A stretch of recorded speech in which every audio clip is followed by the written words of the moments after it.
ស្ដីនៅទាំងអស់គ្នាតាមមូលហេតុអីបានជាម៉ែម៉ាណយើងចូលចិត្តលេងនៅប្រភេទចំណីឲ្យឆ្មាយើងបរិភោគជាប្រចាំថ្ងៃជាទូទៅការលេងចំណីនេះផងដែរនៅម៉ែម៉ាណយើងជាទូទៅហ្មងគឺយើងលេងនៅប្រភេទចំណីក្របលេងជាមួយនឹងប្រភេទចំណីសើមអញ្ចឹងគឺយើងលេងនៅបញ្ចូលគ្នាយើងដាក់នៅក្នុងបរិមាណមួយដែលច្រើនល្មមអញ្ចឹងណាដោយសារតែយើងត្រូវរំលែកចានមួយឲ្យប្រភេទឆ្មាយើងញ៉ាំអញ្ចឹងគឺយើងដាក់បញ្ចូលគ្នាហើយយើងច្បល់គ្នាឲ្យសព្វមួយវិញទៀតគឺយើងលេងនៅប្រភេទវីតាមីនចំពោះវីតាមីននេះផងដែរគឺយើងលេងនៅពេលដែលយើងដួស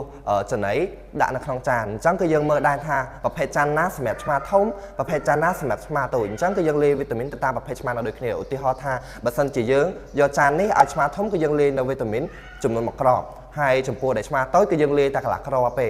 នៅក្នុងវីតាមីននេះផងដែរគឺជួយសម្រួលដល់សត្វព្រាងកាយរបស់ឆ្មាគឺធំលូតលាស់លឿនជាពិសេសទៅលើរោមទៅលើដងខ្លួនទៅលើភាពរហ័សរហួនរបស់ឆ្មាកម្លាំងម៉មតអញ្ចឹងណាភាពដូចជា collagen របស់មនុស្សយើងដូចគ្នាតែទាំងអស់គ្នាអញ្ចឹងការលេងនេះផងដែរនៅពេលដែលយើងលេងវីតាមីនសព្វហើយគឺយើងចាប់ផ្ដើមមើលថាឆ្មាណាដែលចូលចិត្តនៅប្រភេទជាចំណីបន្ថែមគឺចំណីគ្រីមអីអញ្ចឹងទៅបើសិនជាឆ្មានឹងចូលចិត្តប្រភេទរសជាតិអី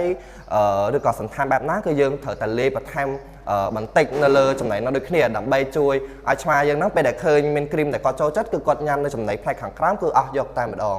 អញ្ចឹងចំពោះការលេងចំណីនេះផងដែរគឺយើងផ្ដោតសំខាន់បំផុតគឺទៅលើការបំពល់សារពាង្គកាយឆ្មាឲ្យរឹងមាំមាំតំល្អមួយវិញទៀតគឺការលូតលាស់លឿនគឺយើងអត់ផ្ដោតតែសំខាន់តាមមួយឆ្អែតទេអ្នកទាំងអស់គ្នាគឺយើងផ្ដោតសំខាន់ទៅលើការឆ្អែតនិងការបំពន់ផងដែរ